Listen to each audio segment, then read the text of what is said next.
Assalamualaikum warahmatullahi wabarakatuh. Waalaikumsalam warahmatullahi wabarakatuh. Alhamdulillah pada kesempatan yang baik ini channel Gus Gaul kedatangan tamu yang luar biasa. Beliau adalah Dr. Nani Nurhayati MPD.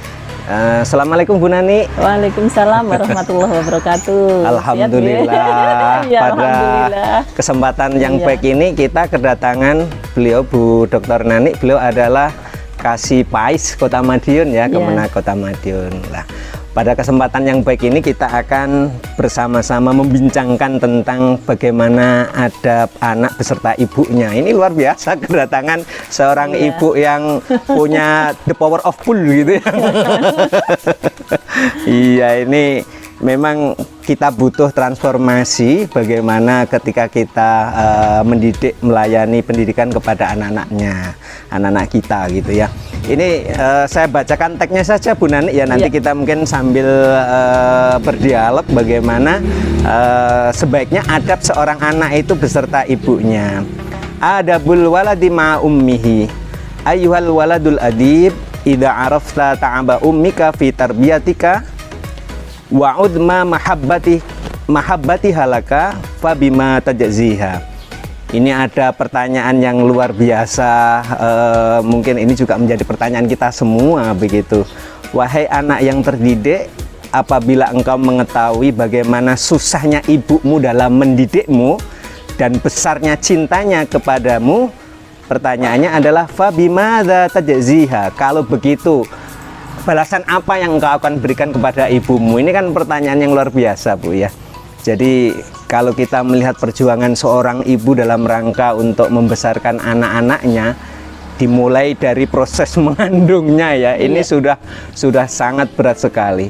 Mungkin Bu Nani punya pengalaman bagaimana beratnya menjadi seorang ibu mulai dari hamil sampai melahirkan Bu. Monggo silakan Bu.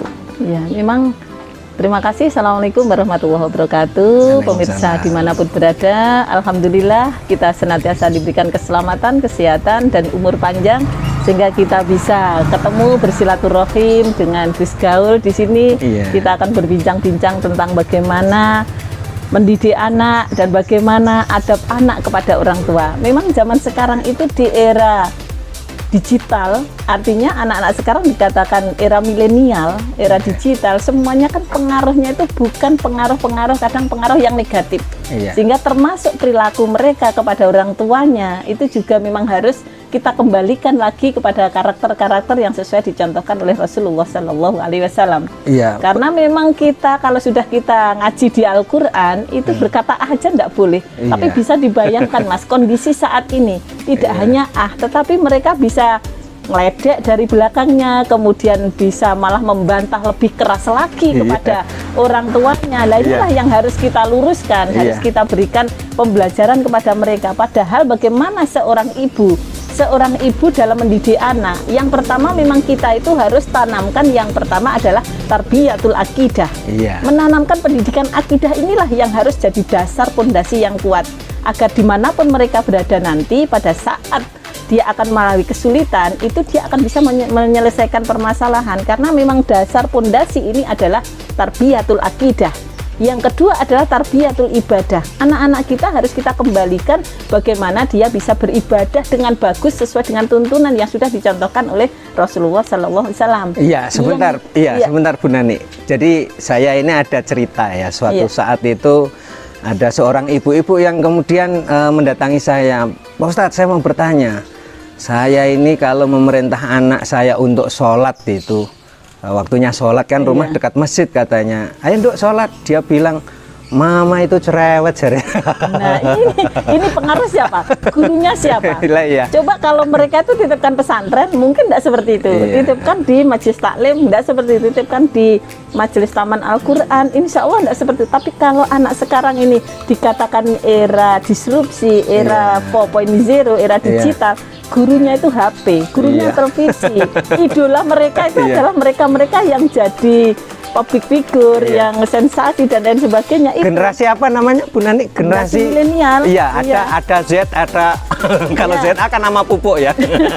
Ini generasi apa namanya ya? Ini generasi Z. Oh, generasi nanti Z akan ya. lahir generasi Alpha. Iya. Begitu dia lahir pegangannya sudah HP. Makanya Iya. disinilah tantangan kita Tantangannya- sebagai seorang ibu. Iya, ini Tapi kan iya. begini Mas, Nggih. di situasi pandemi yang 2 tahun kemarin itu Iya. mengembalikan keluarga sebagai madrasatul ula. Iya. Pendidikan yang pertama dan utama itu kan ada nanti dalam keluarga. Di keluarga, dan ya. ada pada seorang ibu. Iya. Kalau misalkan ibunya itu nanti berbicara apa, itulah yang akan ditiru. Makanya pada saat mereka ada dalam keluarga, ya Iya. harus hati-hati. Orang tua jadi contoh. Jadi contoh Iya. ya. Kalau orang tua itu kata-katanya kasar, maka itulah yang akan ditiru Iya. anak, direkam anak. Makanya di sini ini saya teruskan tagnya ya. Iya.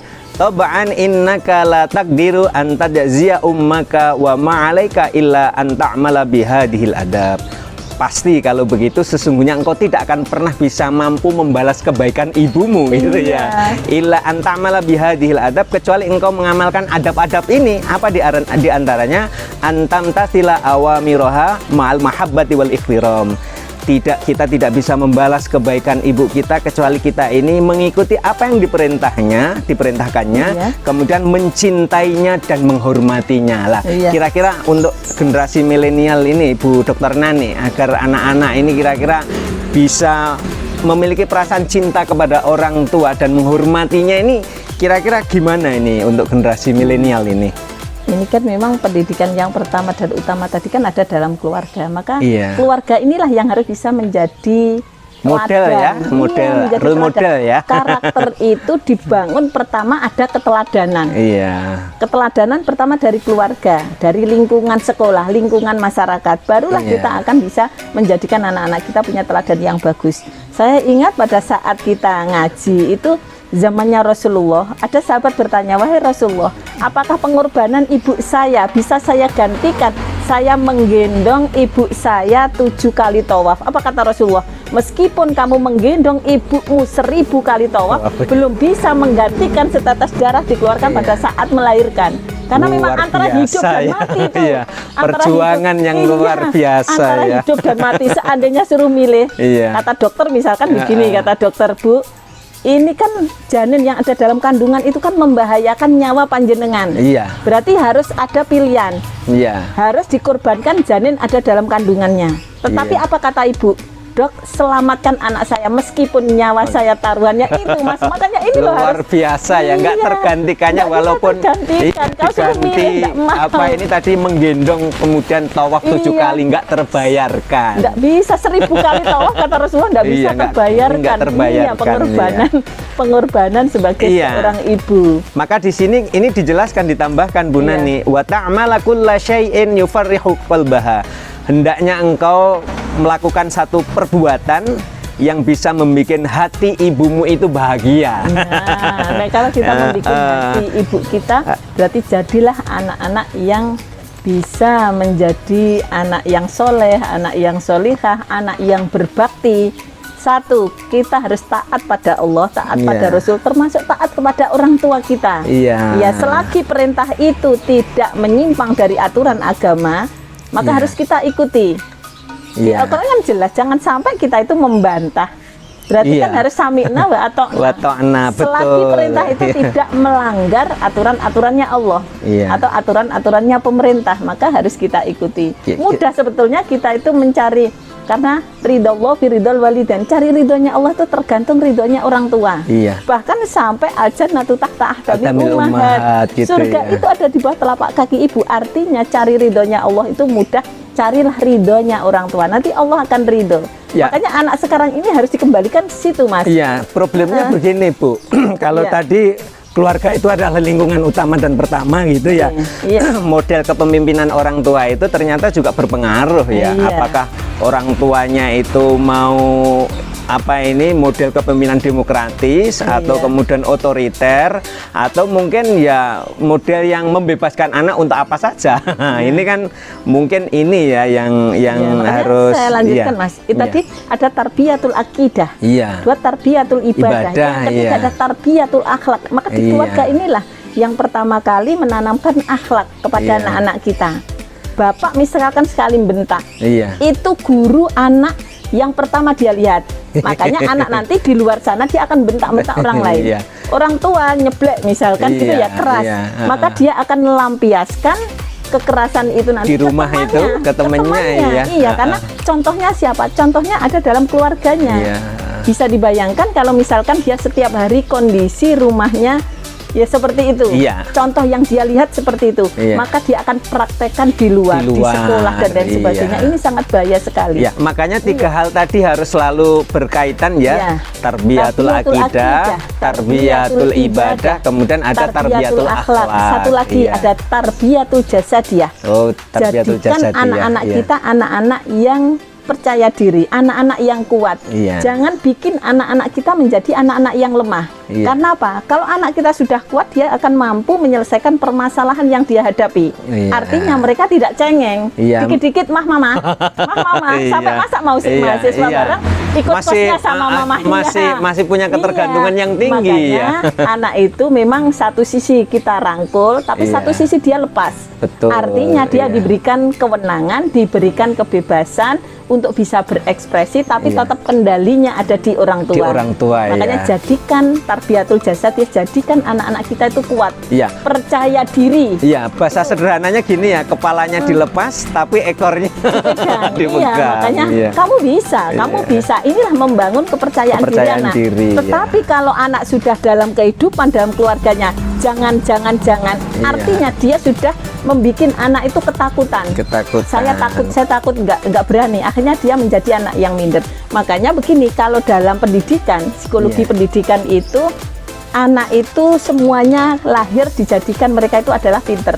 Nggak ada anak lahir itu kondisi bodoh, itu tidak ada. Bahkan menurut penelitian, di otak anak itu ada miliaran kecerdasan. Sekali anak itu dibentak, 1 miliar kecerdasan akan runtuh. Bisa dibayangkan kalau anak setiap hari hidup dalam bentakan-bentakan, baik di sekolah, di rumah dan lain sebagainya, dia akan bisa jadi down. Kalau sudah down, dia tidak percaya diri. Kalau sudah tidak percaya diri, dia minder.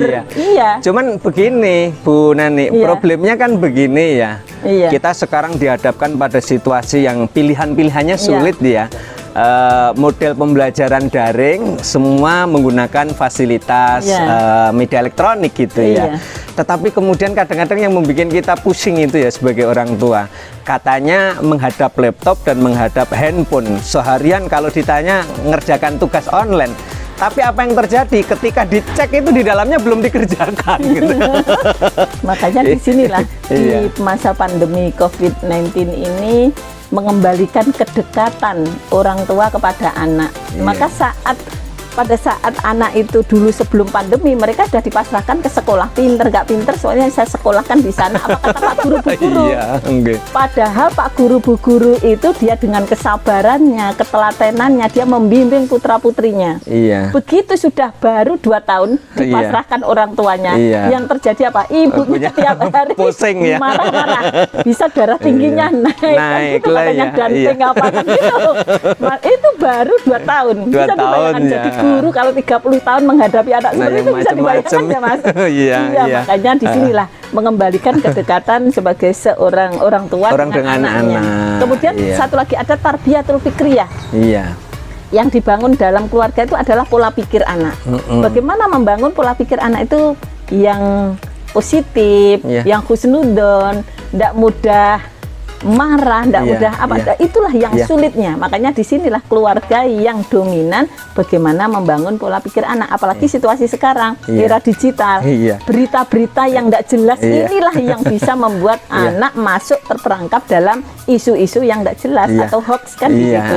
Begini Bu Nani, ini ngomong-ngomong tentang tarbiyatul fikriyah dalam satu kesempatan itu begini, ada orang yang ngajak guyon saya bilang begini, kalau dulu orang-orang itu takut anak-anaknya salah pergaulan gitu tapi sekarang ini kita sebagai orang tua itu juga takut. Kenapa? Karena kekhawatiran jangan-jangan anak saya ini salah milih tempat pengajian gitu Maka bagaimana anak-anak ini selain kita antisipasi salah pergaulan, juga mungkin harus pinter-pinter juga memilih tempat pengajian ya. Kenapa? Karena dalam konteks tertentu itu ada orang-orang yang mohon maaf gitu ya, kelihatannya itu intens untuk belajar agama, tapi ujung-ujungnya ini galaknya minta ampun sama orang lain. Nah, maka dalam konteks seperti ini, tarbiyatul fikriyah ini bagaimana kita sampaikan kepada mereka, belajar ilmu itu butuh sanad, butuh silsilah.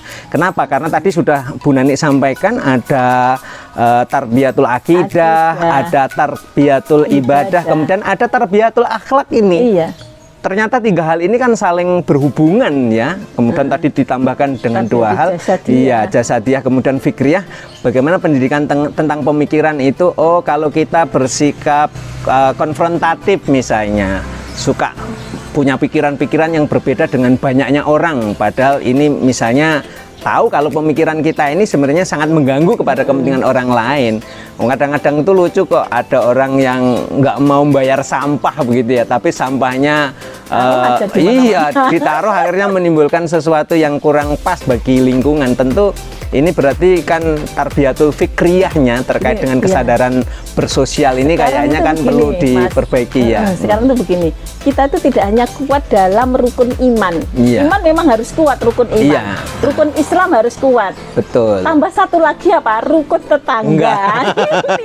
Orang habluminallah kuat, habluminanasnya juga kuat. Saya pikir, ternyata memang harus ada kegiatan, misalkan kita tidak hanya bagus kita habluminallah, tetapi harus membangun habluminanas. Di lingkungan kita kan ada rukun tetangga, kan gitu. Maka habluminanas inilah yang harus kita bangun. Betul, Bu Nani. Bangun pola pikir gitu. Iya, jadi refleksi dari bukan menambah rukun lah ya. Rukun iman, kita memang habluminallah harus kita kuatkan. Rukun Islam harus kita kuatkan. Tetapi habluminanas, istilahnya di situ kan ada rukun tetangga, ada rukun warga. Maka di sini juga harus kita perbaiki. Tidak hanya kita bagus di habluminallah, tetapi bagaimana habluminanas juga harus dibangun. Karena pada saat orang meninggal itu tidak berangkat sendiri. Sudah misalkan. Wah, bahaya nih kalau ada jenazah berangkat sendiri. Bisa bayangkan sholatnya bagus, zikirnya bagus, amal ibadahnya bagus, tapi nggak bagus dengan lingkungan. Apa itu mati, mau sendiri. Kemarin begini Bu Nani, ada cerita Pak RT itu begini. Yang bersangkutan sebelum meninggal dunia itu punya wasiat. Nanti kalau meninggal dunia ini biar teman-teman akrabnya sajalah yang merawat jenazahnya. Akhirnya Pak RT ini gregetan. Ya wes nek kalau begitu katanya dibiarkan sampai akhirnya itu dia meninggalnya mungkin pagi hari, sampai duhur ini jenazahnya masih belum diapakan. Akhirnya datanglah perangkat kelurahan itu. Lah ini gimana TRT? Jenazah tetanggamu kok nggak dirawat? Lah dia waktu masih hidup punya pesan begini kok, biar teman-temanku akrab saja yang merawat. Akhirnya dibiarkan. Lah ini loh tadi dampak kalau dengan tetangga nggak bagus ya, hubungan dengan Allah wes oke, nggak ada persoalan gitu. Tetapi kemudian kalau punya wasiat aneh-aneh ini kan berbahaya. Padahal tetangga itu adalah keluarga yang terdekat. Inilah yang mungkin pemirsa juga harus tahu bahwa bagaimana hubungan yang baik dengan Allah itu kita representasikan, kita kita amalkan dengan kebaikan sesama tetangga. Dalil artinya juga jelas ya. Mangkana yu'minu billahi wa yaumil akhiri wal yukrim jarahu. Misalnya kan begitu ya, barang siapa yang beriman kepada Allah dan hari akhir, hendaknya dia ini memuliakan tetangganya. Episode yang lalu menghormati mertua sama orang tua. Oh iya, ini ada pertanyaan yang menarik ini kemarin. Bagaimana menghormati mertua ini, apakah sama dengan menghormati orang tua?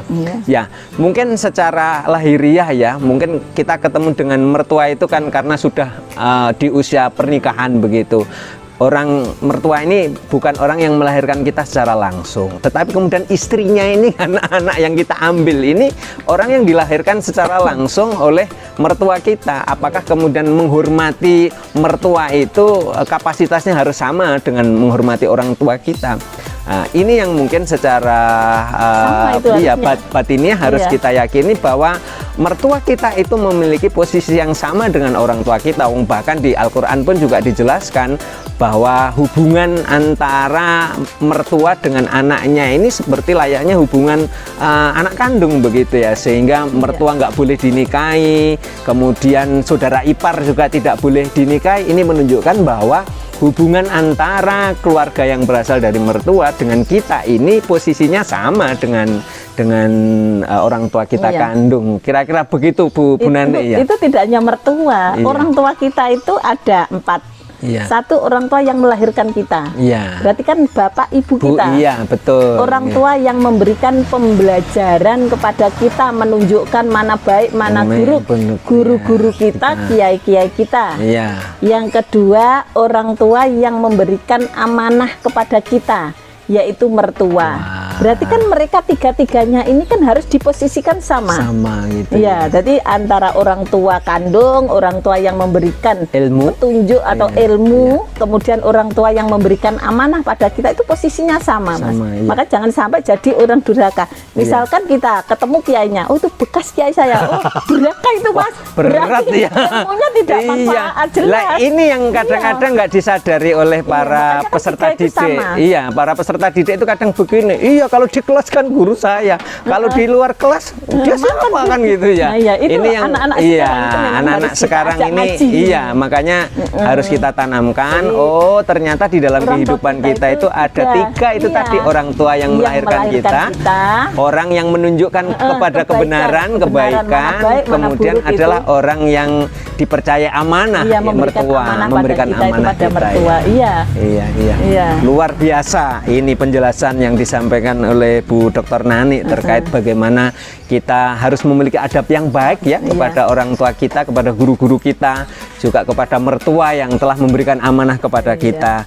Kayaknya pengajiannya menarik ini Bu Nani, Makanya tapi karena satu lagi, Mas, iya. kita bisa belajar dari Alqomah. Alqomah itu memang orang ahli ibadah, ahli Iya. sholat, ahli puasa. Iya. Tetapi pada saat dia hidupnya pernah membentak orang tuanya. Iya. Tetapi pada saat posisi detik-detik sakaratil maut, dia tidak bisa mengucapkan kalimat la ilaha illallah. Akhirnya kan Rasulullah bertanya, Iya. wahai sahabat, kenapa kok bisa seperti ini? Iya. Apakah Alqomah punya orang tua? Kata sahabatnya, masih Rasulullah. Coba bawa ke sini. Begitu didatangkan, wahai ibu, kenapa Alqomah seperti ini? Padahal dia orang yang ahli ibadah, ahli sholat, ahli puasa, ahli dzikir. Kok bisa mau meninggal tidak bisa mengucapkan kalimat la ilaha illallah? Apa kata ibunya? Saya sakit hati, saya tidak pernah memaafkan Alqomah karena dia pernah membentak saya. Masya Jadi yang Allah. namanya pernah itu kan berarti kan tidak tiap Iya, hari. iya. Bisa dibayangkan Bisa kalau anak berkali-kali sekarang gitu ini ya. membentak terus kan apa yang terjadi, naudzubillah min dzalik. Mendalik, iya, Makanya iya. inilah yang harus diluruskan. Kemudian wahai Rasulullah menyampaikan, kalau ibu tidak memaafkan ya sudah, biar Alqomah cepat mati, saya bakar itu Alqomah. Iya. Yang namanya ibu tego lorone ora tego patine itu tadi. Akhirnya dia maafkan, Iya. barulah Alqomah bisa mengucapkan berangkat ya. kalimat la ilaha illallah Muhammadur itu. Rasulullah. Makanya yang Iya. harus kita bangun hablum minallah, hablum minan nas Yes, itu. iya, iya, Kita iya. butuh semuanya. Iya, iya. Butuh Allah, butuh sesama manusia. Iya. Luar biasa Bu Nani, karena materinya sangat menarik. Kita dibatasi oleh waktu, jadi kita mungkin sambung di episode berikutnya begitu. Mari sesi kali ini kita berdoa bersama-sama. Iya. Mudah-mudahan ilmu yang kita pelajari hari ini senantiasa memberikan manfaat bagi kita semuanya. Amin. Bismillahirrahmanirrahim. Allahumma sholli ala sayyidina Muhammad wa ala ali sayyidina Muhammad walhamdulillahirabbil alamin. Hamdan yuafi ni'amahu wa yukafi mazidah. Ya Rabbana lakal hamdu kama yanbaghi li jalali wajhikal karim wa 'azimi sultanik. Allahumma sholli ala sayyidina Muhammadin al-fatih lima ughliq wal khatim lima sabaq nasiril haqqil haqq wal hadi ila siratikal mustaqim wa ala alihi haqqa qadarihi wa miqdarihil azim. Allahumma innaka afuwwun karim tuhibbul 'afwa fa'fu anna ya karim. Allahumma inna nas'aluka ridhaka wal jannah wa na'udzubika min sakhatika wan nar. Rabbana hab lana min azwajina wa dhurriyyatina qurrata a'yunin waj'alna lil muttaqina imama. Rabbana sahhil umurana wa hasul maqasidana wa balighna ilaika ya Allah ya Rahman ya Rahim. Rabbana atina fid dunya hasanah wa fil akhirati hasanah wa qina adzabannar. Sallallahu ala sayyidina Muhammadin nabiyil ummi wa ala alihi wa sahbihi wa barik wa sallam. Alhamdulillahirabbil alamin. Demikian pemirsa yang kami hormati, pemirsa channel Gus Gaul, alhamdulillah Untuk sesi kali ini kita akhiri dengan bersama-sama membaca Assalamualaikum warahmatullahi wabarakatuh. Waalaikumsalam warahmatullahi wabarakatuh.